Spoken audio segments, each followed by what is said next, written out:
The late afternoon sun glowed softly over the quiet suburban parking lot. Chuck Norris, dressed in simple jeans, worn boots, and a faded leather jacket, stepped out of a local hardware store carrying nothing more than a small toolbox. At 70 plus, he looked like any other older man, calm, quiet, walking at a slow pace. No security, no entourage, just a man finishing a normal day. A police patrol SUV rolled slowly across the lot. The officer inside, a tall, broad-shouldered man with dark shades and an air of superiority, narrowed his eyes at Chuck. Something about the way he looked, his rugged clothes, unassuming appearance, triggered the officer's prejudice. He pulled over aggressively, tires screeching as he stepped out. "Hey you, stop right there," the officer barked, pointing directly at Chuck. Chuck turned calmly, surprised but not alarmed. "Is there a problem, officer?" "Show me your ID," the cop demanded. "What are you doing here?" His tone was sharper than necessary, as if guilt had already been decided.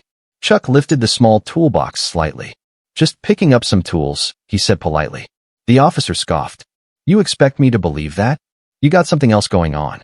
Open the box." Chuck's eyes narrowed, but his voice remained steady. "Officer, with respect, I haven't done anything wrong. You can ask the staff inside." But the officer stepped closer, towering over him.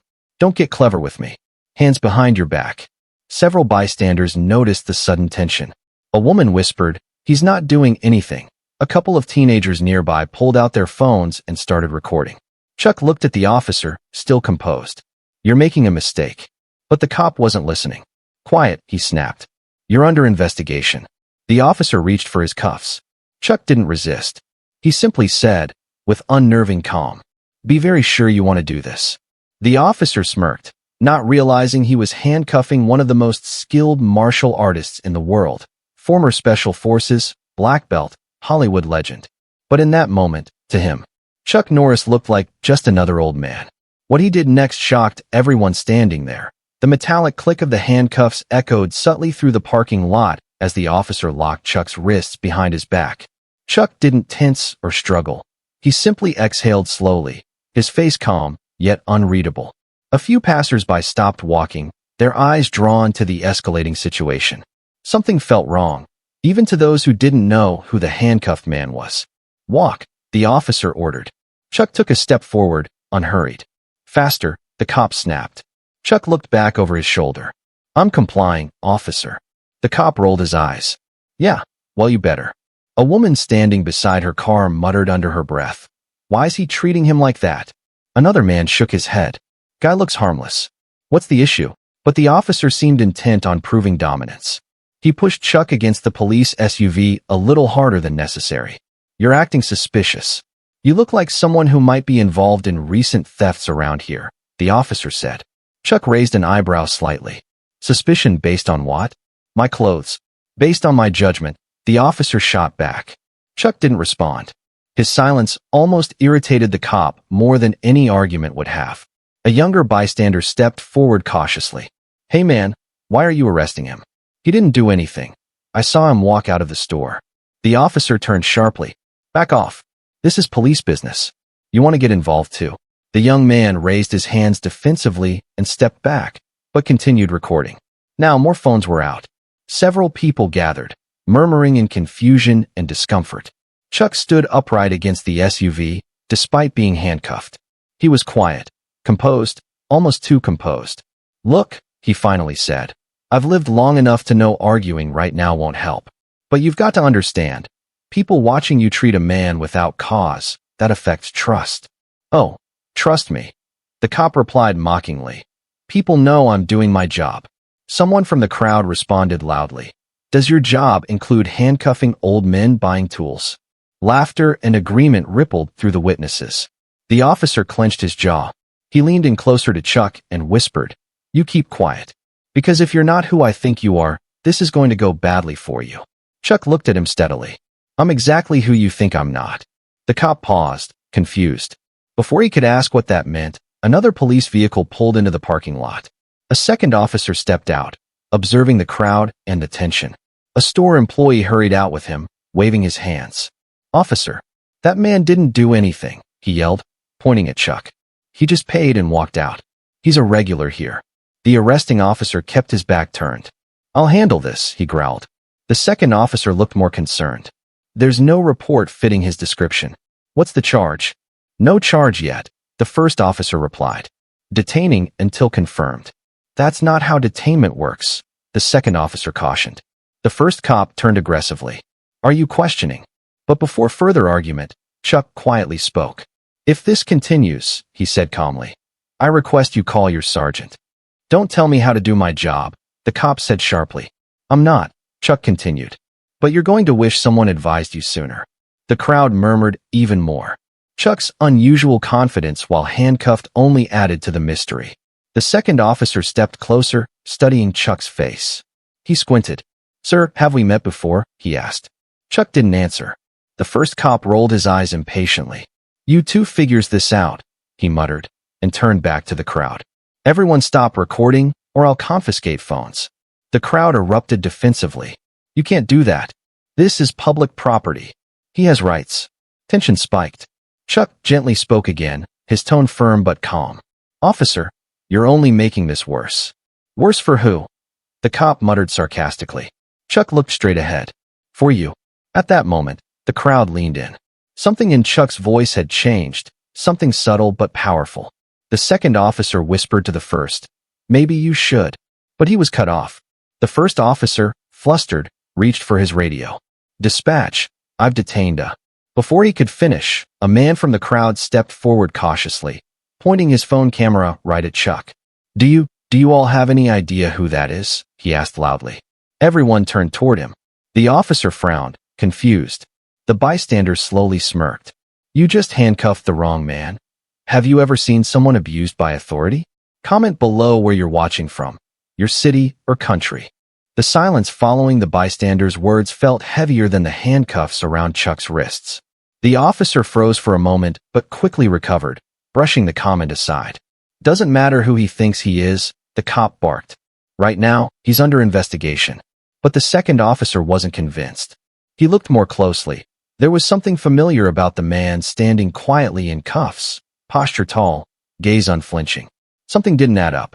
Before the conversation could continue, a black SUV pulled up at the edge of the parking lot. The door opened, and a woman stepped out quickly, worried but composed.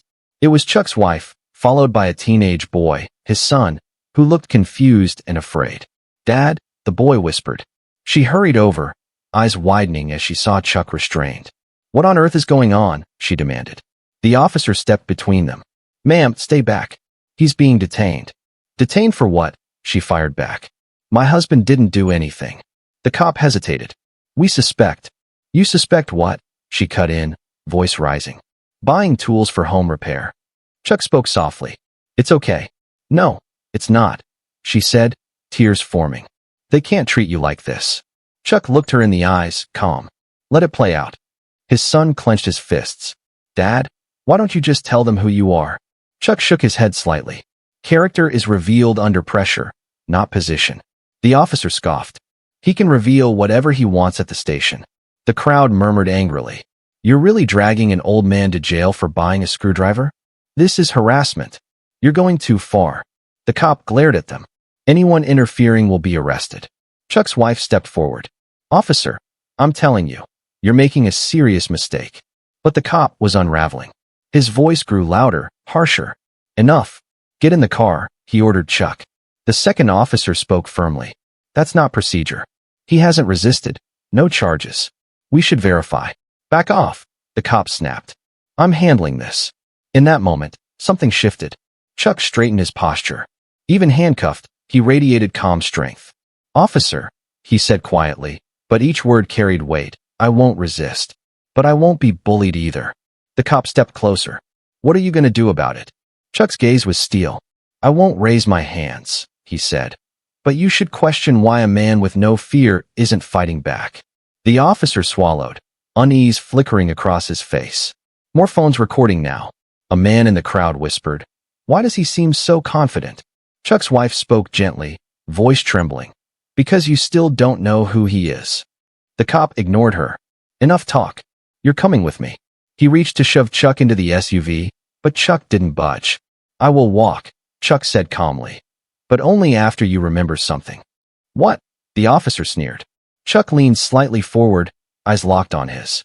When you misuse authority, authority will eventually turn against you. The cop froze. A chill rippled through the crowd. Someone whispered, "That's something only a leader would say." Chuck glanced at the second officer. "You know it too." Before more could be said, the cop angrily grabbed Chuck's arm to drag him forward. Chuck didn't resist, but his wife stepped up. "Stop," she yelled. The cop hesitated. The teenage boy, frustrated and emotional, stepped forward. "Do you even know who you're handcuffing?" The cop smirked. "Someone who thinks he's important." The boy looked at him dead in the eyes. "No," he said. "Someone who earned importance." Everything went quiet. Chuck closed his eyes for a brief second, steady as a mountain. If you were Chuck at this moment, handcuffed, insulted, and seen by your family, what would you do? Let me know in the comments. Chuck then opened his eyes and spoke one final sentence before the part ends. "You handcuffed me based on what you saw, but you're about to regret not asking who I am." The officer looked uncertain now. The wind rustled softly across the lot. Phones were up. Crowd silent. Storm was coming. Whispers spread. The crowd realizes who the officer has just handcuffed. A tense silence settled over the scene like fog drifting in after a storm. The officer, still arrogant and convinced he had total control, stood firm beside Chuck, his hand still gripping the handcuffs as if to remind everyone he was in charge. Chuck Norris remained calm, his composure unshaken, but his eyes spoke volumes. He wasn't afraid. He wasn't angry. He was disappointed. A few people had already started recording with their phones, but now word began to ripple through the bystanders like an electrical current. A young teenager standing nearby, suddenly squinting at Chuck, took a step closer. "Wait," he mumbled, zooming into his phone camera. Is that actually Chuck Norris?" The man beside him leaned in. "No way. Can't be." But as he looked harder, his eyes widened. "Oh my God. I think it is." Another voice joined from behind them. "The legendary martial artist? The actor? Former Special Forces? That Chuck Norris?" The whisper turned into murmurs, and murmurs to gasps. Phones were raised higher now, not just to record. It had shifted from watching an aggressive cop overstep his power to witnessing something much more unbelievable. A police officer manhandling Chuck Norris himself. A living legend. A black belt. An ex-military elite. The man whose name had become synonymous with strength, but the officer hadn't noticed. He was too focused on his own sense of superiority. Chuck gently spoke, still within control. "Officer, I suggest you de-escalate this situation before it gets out of hand." The cop smirked. "The only thing out of hand here is you. And if you keep acting tough, I'll book you for resisting arrest." He nudged Chuck forward. "Let's move." Chuck politely stood still. "I'm not resisting. I'm simply asking you to rethink your approach." Before the officer could respond, a voice echoed loudly from the back of the crowd. "Yo, that is Chuck Norris. Dude, you're arresting the wrong guy." Heads turned. The officer paused. His eyes twitched, not in doubt, but irritation. "Yeah? And I'm Batman. Everyone thinks they're an expert now because they watch movies." Another man stepped forward, a middle-aged veteran wearing a faded army cap. His voice was firm. "Son, that's not a movie star. That man right there served our country. He trained special forces. You should show some respect." The crowd grew increasingly vocal. "He's a national hero. Why is this happening? This is profiling. Are you serious right now?" The officer visibly stiffened. His dominance over the situation was slipping through his fingers. Chuck looked around at the growing audience, but remained humble, refusing to use their reaction to fuel his ego. Instead, he calmly nodded at the officer. "You still have a chance to do the right thing." The cop scoffed. "I don't care if he's some TV star or whatever you say he is. He's getting detained until we verify everything." Just then, a little boy, no older than 8, walked forward, tugging at his mother's sleeve. "Mom," he whispered, pointing at Chuck. "That's the man who teaches people not to hurt others. He's the one from the TV who helps people." The mother nodded emotionally. "Yes, sweetheart. That's him." Hearing that, Chuck finally allowed a small, sincere smile. Not for himself, but because even children recognized the values he stood for. The officer, meanwhile, pretended not to hear, but his confidence was visibly shaking. And then, the turning point. A patrol car pulled up. Another officer stepped out, adjusting his uniform. He walked toward the crowd, sensing the tension, then recognizing the handcuffed man. "Sir," he breathed, eyes widening. "Is that?" Chuck nodded with quiet dignity. The newcomer snapped toward the aggressive officer. "What the hell are you doing?" The crowd held their breath. The first officer frowned. "I'm detaining a suspicious individual." He was. "That's Chuck Norris." The officer cut him off, furious. "Do you even know who you're messing with?" A stunned silence. The original officer froze. The rookie cop continued, disbelief in his voice. "He's not a suspect. He's a revered martial artist and former elite federal agent. You've just handcuffed an American icon." The crowd erupted. Some clapped. Some cheered. A few shouted at the cop. Phones were waving wildly now. This was more than a misunderstanding. This was about accountability. The officer stumbled over his words. I didn't know." Chuck simply spoke, gently but firmly. "And that is why one should never judge by appearance." The cheers grew louder. People nodded. The message hit harder than any punch ever could. Chuck hadn't fought back with force. He fought back with dignity. And he was winning. The moment Chuck speaks up, a single statement that shakes the entire crowd. The energy in the air shifted, like the moment right before a storm breaks. The aggressive officer, face flushed with embarrassment, stood frozen next to Chuck Norris, still holding the dangling handcuffs, as if unsure what to do next.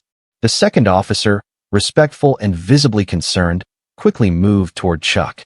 "Sir, I deeply apologize," he said. "This should never have happened." But Chuck gently lifted his hand, still cuffed, signaling him to pause. "I appreciate your apology," he replied calmly. "But this isn't about me." The crowd, already emotionally invested, fell completely silent.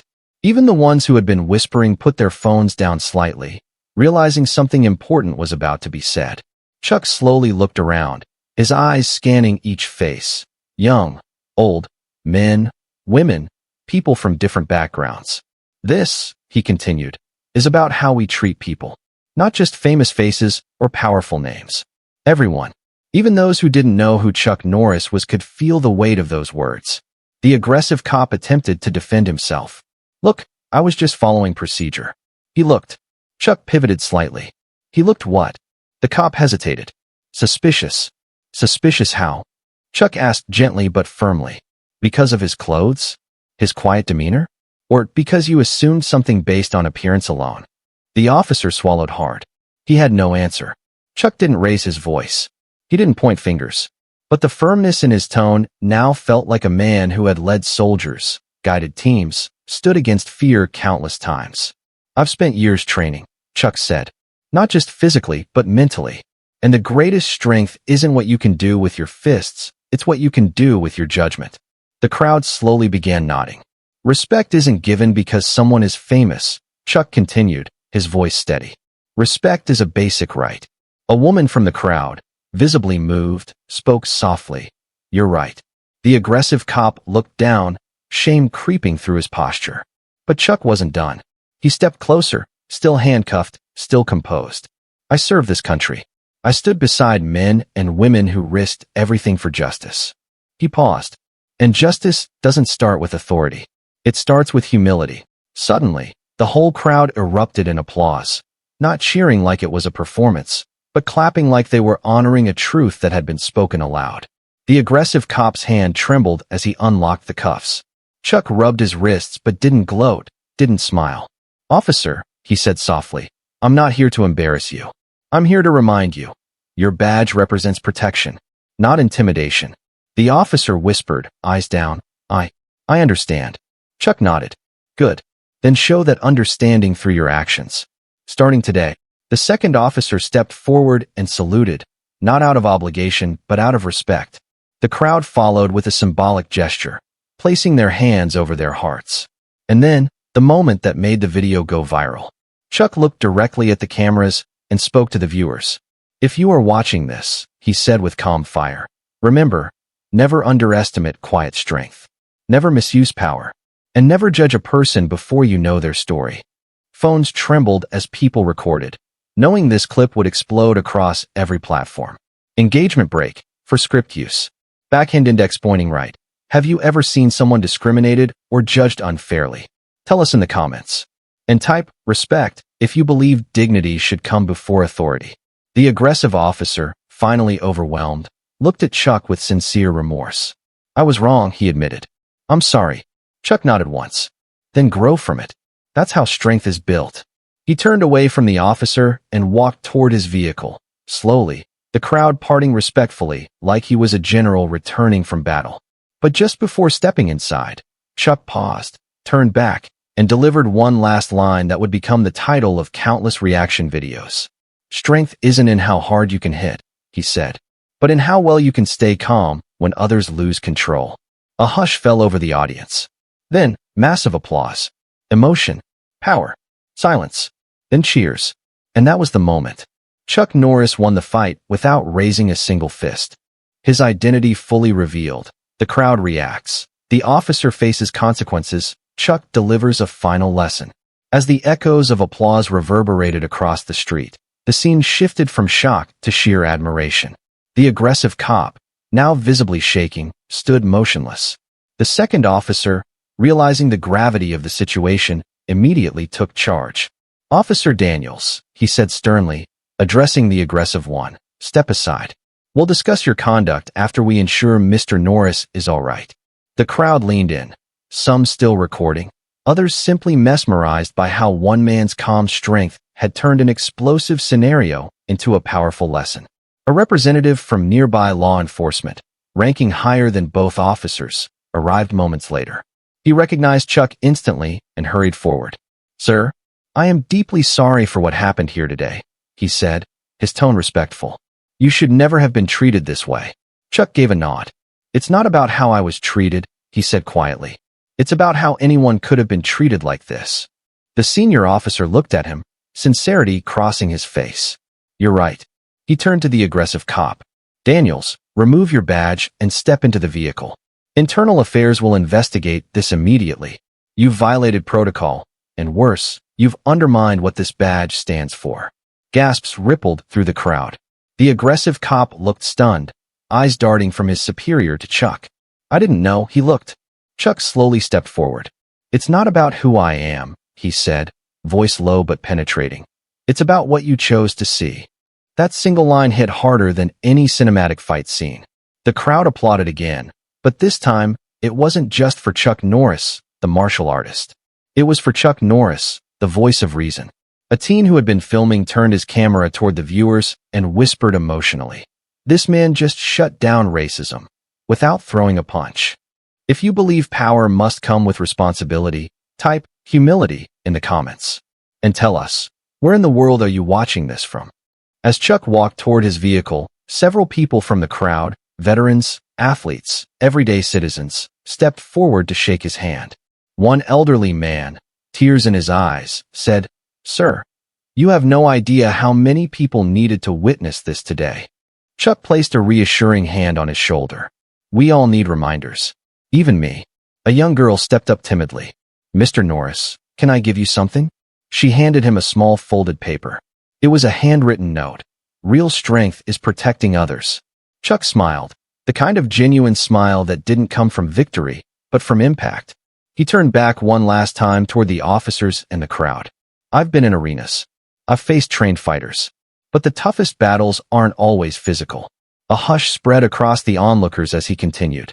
Sometimes the strongest thing you can do is stay calm when others lose control. And sometimes the bravest thing you can do is admit you were wrong and choose to be better. Everyone in the crowd stared, not at a superstar, but at a mentor, a leader. The aggressive cop looked down, overwhelmed. I'll learn from this, he stuttered. Chuck nodded. That's all I ask.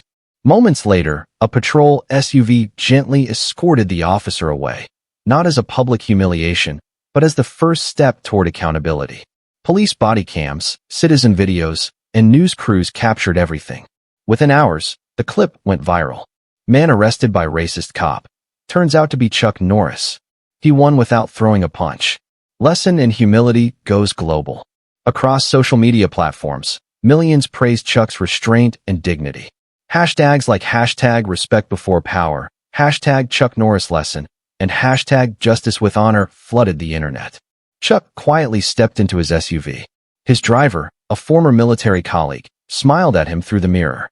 You didn't say a single threat, but I swear that officer looked like he'd been hit by a truck. Chuck chuckled softly. Words can hit harder than fists when they come from truth. As the car pulled away, a little boy watching called out, "Hey, mister." Chuck rolled down the window. "Are you going to fight him later?" Chuck smiled. "Already did."